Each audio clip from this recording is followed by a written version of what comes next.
ನಮಸ್ಕಾರ ಎಲ್ಲರಿಗೂ. ತಮ್ಮೆಲ್ಲರಿಗೂ ನಮ್ಮ ಯೂಟ್ಯೂಬ್ ಚಾನಲ್ಗೆ ಸ್ವಾಗತ. ಇವಳು ಸೌಮ್ಯ. ಇವಳು ಆ ಹುಣಸೆ ಮರದ ಹತ್ರ ಯಾಕೆ ಒಬ್ಳೆ ಮಾತಾಡ್ತಿದ್ದಾಳೆ? ಅವಳು ಯಾರ ಜೊತೆ ಮಾತಾಡ್ತಿದ್ದಾಳೋ ಅವರು ಇವಳ ಕಣ್ಣಿಗೆ ಮಾತ್ರ ಕಾಣಿಸ್ತಾರೆ, ಬೇರೆ ಯಾರ ಕಣ್ಣಿಗೂ ಕಾಣಿಸ್ತಾ ಇಲ್ಲ. ಊರಿನ ಜನ ಎಲ್ಲ ಇವಳಿಗೆ ಹುಚ್ಚಿಡ್ದಿದೆ ಅಂತ ಮಾತಾಡ್ತಾರೆ. ಹಾಗಾದ್ರೆ ಈ ಸೌಮ್ಯ ಯಾರು? ಇವಳು ಯಾಕೆ ಆ ಹುಣಸೆ ಮರದ ಹತ್ರ ಒಬ್ಳೆ ಮಾತಾಡ್ತಿರ್ತಾಳೆ? ಅವಳಿಗೆ ಏನಾಗಿದೆ? ಇದನ್ನೆಲ್ಲ ತಿಳಿಬೇಕಂದ್ರೆ ಈ ವಿಡಿಯೋನ ಪೂರ್ತಿ ನೋಡಿ. ಶಂಕರ್ ಮತ್ತು ಮಹಾದೇವಿಯವರಿಗೆ ಇಬ್ಬರು ಮಕ್ಕಳು. ಮೊದಲನೇ ಮಗ ವಿನೋದ್, ಎರಡನೇ ಮಗಳೇ ಈ ಸೌಮ್ಯ. ಇವಳಿಗೆ ಪರ್ಫ್ಯೂಮ್ ಅಂದ್ರೆ ತುಂಬಾನೇ ಇಷ್ಟ. ಯಾವಾಗ್ಲೂ ಪರ್ಫ್ಯೂಮ್ ಹಾಕೊಂಡು ಓಡಾಡ್ತಿದ್ಲು. ಮನೆಯಲ್ಲಿ ಇವಳ ಅಜ್ಜಿ ಯಾವಾಗ್ಲೂ ಹೇಳ್ತಿದ್ಲು, ಆ ವಾಸನೆ ಬರೋ ಸೆಂಟ್ ಹಾಕೊಂಡು ಒದ್ದೆ ಕೂದಲು ಬಿಟ್ಕೊಂಡು ಹೊರಗಡೆ ಹೋಗ್ಬೇಡ ಅಂತ. ಆದ್ರೆ ಸೌಮ್ಯ ಅಜ್ಜಿ ಮಾತನ್ನ ಕೇಳ್ತಾನೆ ಇರ್ಲಿಲ್ಲ. ಒಂದು ದಿನ ಸೌಮ್ಯ ತಲೆ ಸ್ನಾನ ಮಾಡಿ ಪರ್ಫ್ಯೂಮ್ ಹಾಕೊಂಡು ಒದ್ದೆ ಕೂದಲು ಬಿಟ್ಕೊಂಡು ಯಾರೂ ಇಲ್ದೆ ಇರೋ ಜಾಗಕ್ಕೆ ಹೋಗ್ಬೇಕು ಅಂತ ರೆಡಿ ಆಗ್ತಾಳೆ. ಆಗ ಅಜ್ಜಿ ಒಂದು ಎಚ್ಚರಿಕೆ ಕೊಡ್ತಾಳೆ. ನೋಡು ಸೌಮ್ಯ, ಪದೇ ಪದೇ ಹೇಳ್ತಾ ಇದ್ದೀನಿ, ಸೆಂಟ್ ಹಾಕೊಂಡು ಹೀಗೆ ಒದ್ದೆ ಕೂದಲು ಬಿಟ್ಕೊಂಡು ಹೊರಗಡೆ ಅಥವಾ ಆ ಬೆಟ್ಟದ ಕಡೆ ಹೋಗ್ಬೇಡ ಅಂತ. ಆದರೆ ಸೌಮ್ಯ ಅಜ್ಜಿ ಕಡೆ ನೋಡಿ, ಇದೆಲ್ಲ ನಿನಗೆ ಅರ್ಥ ಆಗಲ್ಲ ಅಜ್ಜಿ ಅಂತ ಹೇಳಿ ಹೊರಗಡೆ ಹೋಗ್ತಾಳೆ. ಊರಿನ ಹೊರಗೆ ಹುಣಸೆ ಮರ ಕಾಣಿಸುತ್ತೆ. ಅಲ್ಲಿ ಸೆಲ್ಫಿ ತಗೊಳ್ಳೋದಕ್ಕೆ ಅಂತ ಹೋಗ್ತಾಳೆ. ಅಲ್ಲಿ ಯಾರೋ ಅವಳ ಕೂದಲು ಎಳೆಯೋ ತರ ಫೀಲ್ ಆಗುತ್ತೆ. ಹಿಂದೆ ತಿರುಗಿ ನೋಡ್ತಾಳೆ, ಯಾರೂ ಇರೋದಿಲ್ಲ. ಮತ್ತೆ ಕ್ಯಾಮೆರಾ ಆನ್ ಮಾಡ್ತಾಳೆ. ಮತ್ತೆ ಯಾರೋ ಅವಳ ಕುತ್ತಿಗೆಗೆ ತಣ್ಣನೆ ಕೈ ಇಟ್ಟ ಹಾಗೆ ಅನಿಸುತ್ತೆ. ಆಗ ಅವಳಿಗೆ ಭಯ ಶುರುವಾಗುತ್ತೆ. ಅವಳು ಭಯದಿಂದ ಓಡೋದಕ್ಕೆ ನೋಡ್ತಾಳೆ. ಆದ್ರೆ ಅವಳ ಕಾಲು ಎತ್ತೋದಕ್ಕೆ ಆಗ್ತಿರಲ್ಲ. ಯಾರೋ ಬಿಗಿಯಾಗಿ ಹಿಡಿದಿರೋ ಹಾಗೆ ಅವಳು ಎಷ್ಟು ಓಡಿದರೂ ಅದೇ ಜಾಗದಲ್ಲೇ ನಿಂತಿದ್ಲು. ಕೊನೆಗೆ ಭಯದಿಂದ ತಲೆ ಸುತ್ತಿ ಬೀಳ್ತಾಳೆ. ಅವಳ ಅಣ್ಣ ವಿನೋದನ ಸ್ನೇಹಿತರು ಯಾವುದೋ ಕೆಲಸದ ಮೇಲೆ ಆ ಕಡೆಗೆ ಹೋಗ್ಬೇಕಾಗಿರುತ್ತೆ. ಸೌಮ್ಯನ ಅಲ್ಲಿ ನೋಡ್ತಾರೆ. ಅವರು ತಕ್ಷಣ ವಿನೋದ್ಗೆ ಕಾಲ್ ಮಾಡಿ ಸೌಮ್ಯ ಪ್ರಜ್ಞೆ ತಪ್ಪಿ ಬಿದ್ದಿರೋ ವಿಷಯ ತಿಳಿಸ್ತಾರೆ. ಆಗ ವಿನೋದ್ ಮತ್ತೆ ಅವನ ತಂದೆ ಶಂಕರ್ ಇಬ್ಬರು ಬಂದು ಮನೆಗೆ ಕರೆದುಕೊಂಡು ಹೋಗ್ತಾರೆ. ಸೌಮ್ಯಳ ತಾಯಿ ಅಳ್ತಾ ಏನಾಯ್ತು ನನ್ನ ಮಗಳಿಗೆ ಅಂತ ಕೇಳ್ತಾಳೆ. ಆಗ ವಿನೋದ್ ಮತ್ತು ಅವನ ತಂದೆ, ನಮಗೂ ಸರಿಯಾಗಿ ಏನೂ ಗೊತ್ತಿಲ್ಲ, ಇವಳಿಗೆ ಪ್ರಜ್ಞೆ ಬಂದ್ಮೇಲೆ ಇವಳೇ ಹೇಳ್ಬೇಕು ಅಲ್ಲಿ ಏನಾಯ್ತು ಅಂತ. ಹಾಗಂತ ಹೇಳಿ ಅವಳನ್ನ ರೂಮಲ್ಲಿ ಮಲಗಿಸ್ತಾರೆ. ಸ್ವಲ್ಪ ಹೊತ್ತಲ್ಲಿ ಅವಳಿಗೆ ಪ್ರಜ್ಞೆ ಬರುತ್ತೆ. ಎಲ್ಲರೂ ಕೇಳ್ತಾರೆ, ಅಲ್ಲಿ ಏನಾಯ್ತು, ಯಾಕೆ ನೀನು ಪ್ರಜ್ಞೆ ತಪ್ಪಿ ಬಿದ್ದಿದ್ದೆ? ಆದ್ರೆ ಸೌಮ್ಯ ಈಗ ಮೊದಲಿನ ಸೌಮ್ಯ ಆಗಿರಲಿಲ್ಲ. ಅವಳು ಎಲ್ಲರನ್ನ ನೋಡಿ, ಯಾಕೆ ನನ್ನನ್ನು ಅಲ್ಲಿಂದ ಇಲ್ಲಿಗೆ ಕರೆದುಕೊಂಡು ಬಂದ್ರಿ ಅಂತ ವಿಚಿತ್ರ ಧ್ವನಿಯಲ್ಲಿ ಕೇಳ್ತಾಳೆ. ಎಲ್ಲರಿಗೂ ತುಂಬಾ ಭಯ ಆಗುತ್ತೆ. ಅವಳ ತಾಯಿ, ಯಾಕೆ ಅಂದ್ರೆ ಮನೆಗೆ ಬರ್ದೆ ಮತ್ತೆಲ್ಲಿ ಹೋಗ್ಬೇಕು ಅನ್ಕೊಂಡಿದ್ಯಾ ಅಂತ ಬೈದು ಅಲ್ಲಿಂದ ಹೊರಟು ಹೋಗ್ತಾರೆ. ಆದ್ರೆ ಅವಳ ಅಜ್ಜಿಗೆ ಅರ್ಥ ಆಗಿರುತ್ತೆ ಏನೋ ಸಮಸ್ಯೆ ಆಗಿದೆ ಅಂತ. ಅಜ್ಜಿ ಸೌಮ್ಯಳ ರೂಮಿನ ಬಾಗಿಲು ಮುಚ್ಚಿ ಬೀಗ ಹಾಕ್ತಾಳೆ. ರಾತ್ರಿ 12 ಗಂಟೆ ಮೇಲೆ ಸೌಮ್ಯ ರೂಮಿನ ಹೊರಗೆ ಹೋಗೋದಕ್ಕೆ ನೋಡ್ತಾಳೆ. ಬಾಗಿಲು ತೆರೆಯೋದಿಲ್ಲ. ಅವಳು ಕಿರುಚೋದಕ್ಕೆ ಶುರು ಮಾಡ್ತಾಳೆ. ಬಾಗಿಲು ತೆಗೆಯಿರಿ, ಅವನು ಕಾಯ್ತಿದ್ದಾನೆ, ನಾನು ಹೋಗ್ಬೇಕು ಅಂತ ಹೇಳಿ ಬಾಗಿಲು ಜೋರಾಗಿ ಬಡಿತಾಳೆ. ತುಂಬಾ ಜೋರಾಗಿ ಕಿರುಚಾಡ್ತಾಳೆ. ಮನೆಯವರಿಗೆ ತುಂಬಾ ಭಯ ಆಗುತ್ತೆ. ಅವಳು ರೂಮಿನಲ್ಲಿರೋ ಎಲ್ಲ ವಸ್ತುಗಳನ್ನ ಒಡೆದು ಹಾಕ್ತಾಳೆ. ಆಗ ಅವಳಿಗೆ ರೂಮಿನಲ್ಲಿ ಒಂದು ಕಿಂಡಿ ಕಾಣುತ್ತೆ. ಅಲ್ಲಿಂದ ಅವಳು ಹೊರಗೆ ಹೋಗ್ತಾಳೆ. ಮರುದಿನ ಅವಳನ್ನ ಹುಡುಕುತ್ತಾ ಮನೆಯವರು ಹೋಗ್ತಾರೆ. ಅಲ್ಲಿ ಅವರು ನೋಡ್ತಾರೆ, ಸೌಮ್ಯ ಯಾರ ಜೊತೆ ನಗುತ್ತಾ ಮಾತಾಡ್ತಿರ್ತಾಳೆ. ವಿನೋದ್ ಅವಳ ಹತ್ರ ಹೋಗಿ, ಇಲ್ಲಿ ಏನ್ ಮಾಡ್ತಾ ಇದೀಯಾ, ಯಾಕೆ ಹುಚ್ಚಿ ತರ ಒಬ್ಳೆ ಮಾತಾಡ್ತಿದ್ಯಾ ಅಂತ ಕೇಳ್ತಾನೆ. ಆಗ ಸೌಮ್ಯ ಅವನ ಕಡೆ ಕೋಪದಿಂದ ನೋಡ್ತಾಳೆ. ಕಣ್ಣುಗಳು ಕೆಂಪಾಗಿರುತ್ತೆ, ರಕ್ತ ತುಂಬಿದಂತೆ. ವಿನೋದ್ಗೆ ಶಾಕ್ ಆಗುತ್ತೆ. ಸೌಮ್ಯ ಅವನನ್ನ ಎತ್ತಿ ಬಿಸಾಕ್ತಾಳೆ. ವಿನೋದ್ಗೆ ತಲೆಗೆ ಪೆಟ್ಟಾಗುತ್ತೆ. ಮನೆಯವರು ವಿನೋದನ್ನ ಆಸ್ಪತ್ರೆಗೆ ಕರೆದುಕೊಂಡು ಹೋಗ್ತಾರೆ. ಅಲ್ಲಿ ಅಜ್ಜಿ ಹೇಳ್ತಾಳೆ, ನಾನು 1000 ಸರಿ ಹೇಳ್ದೆ, ಸೆಂಟ್ ಹಾಕೊಂಡು ಒದ್ದೆ ಕೂದಲು ಬಿಟ್ಕೊಂಡು ಹೊರಗೆ ಹೋಗ್ಬೇಡ ಅಂತ. ಆದ್ರೆ ಅವಳು ನನ್ನ ಮಾತೇ ಕೇಳಲಿಲ್ಲ. ಈಗ ಇರೋದು ಒಂದೇ ದಾರಿ, ಅವಳನ್ನ ಹೇಗಾದ್ರೂ ಊರಿನ ಆಚೆ ಹನುಮನ ಮಂದಿರಕ್ಕೆ ಕರೆದುಕೊಂಡು ಬರಬೇಕು. ಆಗ ಶಂಕರ್ ಹೇಳ್ತಾನೆ, ಹೇಗಮ್ಮ ಸಾಧ್ಯ, ಅವಳು ಈಗ ನಮ್ಮ ಸೌಮ್ಯ ಆಗಿ ಇಲ್ಲ. ಇಲ್ಲಿ ನೋಡು ವಿನೋದ್ಗೆ ಹೇಗೆ ಮಾಡಿದ್ದಾಳೆ, ಅವಳ ಹತ್ರ ಹೋಗೋದಾದ್ರೂ ಹೇಗೆ? ಇದಕ್ಕೆ ಪರಿಹಾರ ಹನುಮನ ಪೂಜೆ ಮಾಡುವ ಗುರುಗಳಿಗೆ ಹೇಳಬೇಕು ಅಂತ ಶಂಕರ್ ಮತ್ತು ಅವನ ಪತ್ನಿ ಮಹಾದೇವಿ ಗುರುಗಳ ಹತ್ರ ಹೋಗ್ತಾರೆ. ನಡೆದ ಎಲ್ಲ ಸಂಗತಿ ಗುರುಗಳಿಗೆ ತಿಳಿಸ್ತಾರೆ. ಗುರುಗಳು ಸ್ವಲ್ಪ ಹೊತ್ತು ಯೋಚನೆ ಮಾಡಿ ಒಂದು ಪರಿಹಾರ ಹೇಳ್ತಾರೆ. ನಿಮ್ಮ ಮಗಳ ಹಿಂದೆ ಬಿದ್ದಿರೋದು ಮದುವೆ ಆಗದೆ ಇರೋ ಆತ್ಮ, ಅದಕ್ಕೆ ನಿಮ್ಮ ಮಗಳು ಬೇಕು.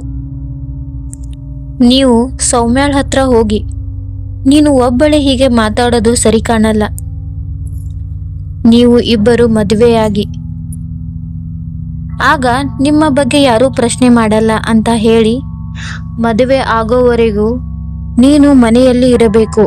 1 ವಾರದ ನಂತರ ನಿಮ್ಮ ಮದುವೆ ಹಾಗಂತ ಹೇಳಿ ಅವಳನ್ನ ಕಾರಿನಲ್ಲಿ ಕೂರಿಸಿಕೊಂಡು ದೇವಸ್ಥಾನಕ್ಕೆ ಕರೆದುಕೊಂಡು ಬನ್ನಿ ಅಂತ ಹೇಳ್ತಾರೆ. ಹಾಗೆ ಗುರುಗಳು ಕಾರಿನಲ್ಲಿ ಮಂತ್ರದ ಅಕ್ಷತೆಯನ್ನು ಹಾಕ್ತಾರೆ. ಹಾಗೆ ಮಂತ್ರದ ಅಕ್ಷತೆಯನ್ನು ಅವರ ಹತ್ರ ಕೂಡ ಕೊಡ್ತಾರೆ. ಇದರಿಂದ ನೀವು ಸುರಕ್ಷಿತವಾಗಿರ್ತೀರಿ, ಈಗ ಹೋಗಿ ಬನ್ನಿ. ಹಾಗೆಯೇ ನೆನಪಿರಲಿ, ಸೌಮ್ಯ ಒಮ್ಮೆ ಕಾರಿನಲ್ಲಿ ಏರಿದರೆ ಆ ಆತ್ಮ ಅವಳ ಹಿಂದೆ ಬರೋದಕ್ಕೆ ನೋಡುತ್ತೆ. ಕಾರಿನಲ್ಲಿ ಮಂತ್ರಾಕ್ಷತೆ ಹಾಕಿರೋದ್ರಿಂದ ಆ ಆತ್ಮಕ್ಕೆ ಕಾರಿನ ಹತ್ರ ಬರೋದಕ್ಕಾಗಲ್ಲ. ಆಗ ಅದಕ್ಕೆ ಅರ್ಥ ಆಗುತ್ತೆ ನೀವು ಹೇಳಿರೋದು ಸುಳ್ಳು ಅಂತ. ಯಾವುದೇ ಕಾರಣಕ್ಕೂ ಕಾರಿನಿಂದ ಸೌಮ್ಯ ಕೆಳಗೆ ಇಳಿಯಬಾರದು. ಅದಕ್ಕೆ ನೀವು ಕಾರನ್ನ ನೇರವಾಗಿ ಮಂದಿರದ ಗೇಟ್ ಒಳಗೆ ತರಬೇಕು. ನೀವು ಬರುವವರೆಗೂ ಮಂದಿರದ ಗೇಟ್ ಮುಚ್ಚುವುದಿಲ್ಲ ಅಂತ ಹೇಳ್ತಾರೆ. ಈಗ ವಿನೋದ್, ಅವನ ತಂದೆ ಶಂಕರ್ ಮತ್ತೆ ಅವನ ತಾಯಿ ಮಹಾದೇವಿ ಮೂವರು ಅಲ್ಲಿಗೆ ಹೋಗೋದಕ್ಕೆ ಸಿದ್ಧರಾಗ್ತಾರೆ. ಅವರ ಮೂವರಿಗೂ ತುಂಬಾ ಭಯ ಆಗುತ್ತೆ. ನಿರ್ಜನ ಪ್ರದೇಶವಾದ ಅಲ್ಲಿ ಅಂತಹ ಪರಿಸ್ಥಿತಿಯಲ್ಲಿ ಹೋಗೋದು ಹೇಗೆ? ಯಾರಿಗಾದ್ರೂ ಭಯ ಆಗೇ ಆಗುತ್ತೆ. ಆದ್ರೆ ಅವರು ಸೌಮ್ಯಳನ್ನ ತುಂಬಾ ಪ್ರೀತಿಸ್ತಿರ್ತಾರೆ.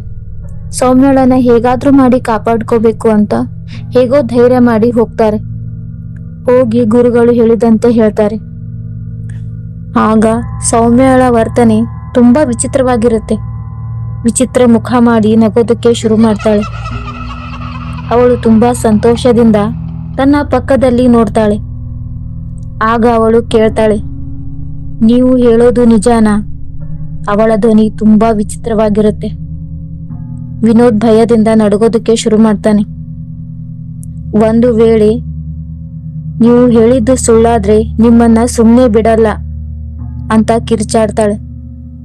ಆಗ ಮಹಾದೇವಿ ಹೇಗೋ ಧೈರ್ಯ ಮಾಡಿ ಹೇಳ್ತಾಳೆ, ಅದು ಏನೇ ಆಗಿರಲಿ, ಜನ ಎಲ್ಲ ಇವಳಿಗೆ ಹುಚ್ಚು ಹಿಡಿದಿದೆ ಅಂತ ಮಾತಾಡ್ತಿರೋದು ಕೇಳೋದಕ್ಕಾಗ್ತಿಲ್ಲ. ಹೇಗಾದ್ರೂ ಇರ್ಲಿ, ನಿಮ್ಮ ಮದುವೆ ಆದ್ರೆ ನೀನಾದ್ರೂ ಸುಖವಾಗಿ ಇರ್ತೀಯ ಅಲ್ವಾ? ಅಷ್ಟೇ ಸಾಕು. ನಿನ್ ಕಷ್ಟನೂ ನೋಡೋಕ್ಕಾಗಲ್ಲ. ನಿನ್ ಮದ್ವೆ ಮಾಡೋದು ನಮ್ಮ ಜವಾಬ್ದಾರಿ. ಮುಂದಿನ ವಾರನೇ ನಿಮ್ಮಿಬ್ಬರ ಮದುವೆ ಅಂದ್ರೆ ತುಂಬಾ ಕೆಲಸ ಇರುತ್ತೆ ಅಂತ ಹೇಳ್ತಾಳೆ. ಆಗ ವಿನೋದ್, ಮತ್ತೇನು ಯೋಚನೆ ಮಾಡ್ತಾ ಇದೀಯಾ?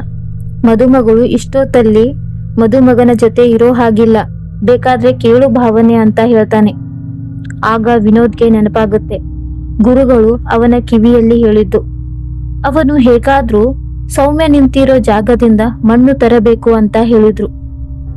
ಆಗ ಅವನು, ಸೌಮ್ಯ, ಭಾವ ಎಲ್ಲಿ ನಿಂತಿದ್ದಾರೆ ಅಂತ ಹೇಳಿದ್ರೆ ಭಾವನ್ಗೆ ನಮಸ್ಕಾರ ಮಾಡ್ತೀನಿ ಅಂತ ಹೇಳ್ತಾನೆ.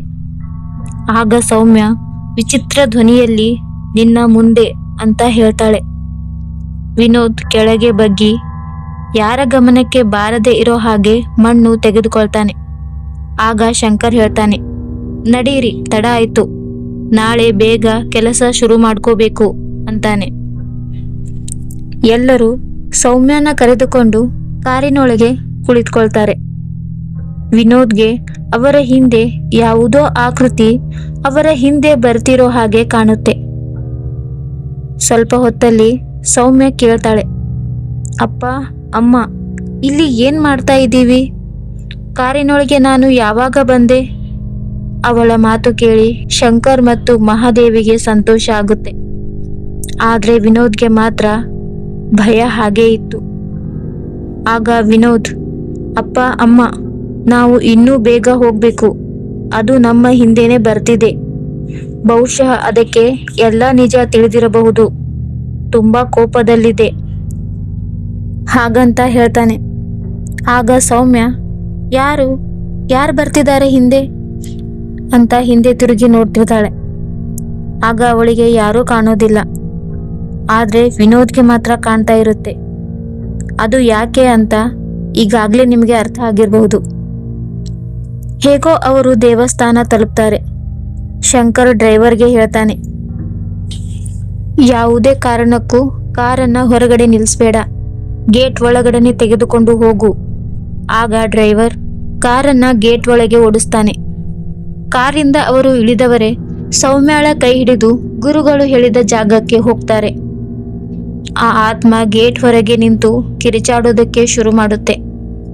ಅದು ವಿನೋದ್ಗೆ ಸ್ಪಷ್ಟವಾಗಿ ಕಾಣುತ್ತೆ. ಆಗ ಸೌಮ್ಯಾಳಲ್ಲಿ ಏನೋ ಬದಲಾವಣೆ ಶುರುವಾಗುತ್ತೆ. ಅವಳ ಕಣ್ಣುಗಳನ್ನು ನೋಡಿ ಗುರುಗಳು ಸೌಮ್ಯಾಳ ಬದಲಾವಣೆನ ಗಮನಿಸ್ತಾರೆ. ತಕ್ಷಣನೇ ಅವಳನ್ನ ಮಂಡಲದ ಮಧ್ಯ ತಳ್ಳಿ ಬಿಡ್ತಾರೆ. ಆಗ ಅವರು ಹನುಮಾನ್ ಚಾಲಿಸ ಹೇಳುತ್ತಾ, ಹಲವು ಮಂತ್ರಗಳು ಹೇಳುತ್ತಾ, ಅಲ್ಲಿಂದ ತಂದಿರುವ ಮಣ್ಣು ಏನೋ ಮಂತ್ರ ಹೇಳಿ ಬೆಂಕಿಯೊಳಗೆ ಹಾಕ್ತಾರೆ. ಆಗ ಆತ್ಮ ನಾಶವಾಗುತ್ತೆ. ಈಗ ಸೌಮ್ಯಳ ಜೀವನ ಮತ್ತೆ ಮೊದಲಿನಂತೆ ಆಗುತ್ತೆ. ಈಗ ಸೌಮ್ಯ ಪರ್ಫ್ಯೂಮ್ ಹಾಕೋದೇ ಇಲ್ಲ, ಕೂದಲು ಬಿಟ್ಟು ಮನೆ ಹೊರಗೂ ಹೋಗೋದಿಲ್ಲ. ಅದಕ್ಕೆ ಹೇಳೋದು, ಮನೆಯಲ್ಲಿ ಹಿರಿಯರು ಏನಾದ್ರೂ ಹೇಳಿದ್ರೆ ಅದು ನಮ್ಮ ಒಳ್ಳೆಯದಕ್ಕೆ. ಈ ಕಥೆ ನಿಮಗೆ ಇಷ್ಟವಾದ್ರೆ ಲೈಕ್ ಮಾಡಿ, ಶೇರ್ ಮಾಡಿ, ಸಬ್ಸ್ಕ್ರೈಬ್ ಮಾಡಿ. ಹಾಗೆ ಈ ಕಥೆ ಹೇಗೆ ಅನಿಸ್ತು ಅಂತ ಕಮೆಂಟ್ ಮೂಲಕ ತಿಳಿಸಿ. ಧನ್ಯವಾದಗಳು.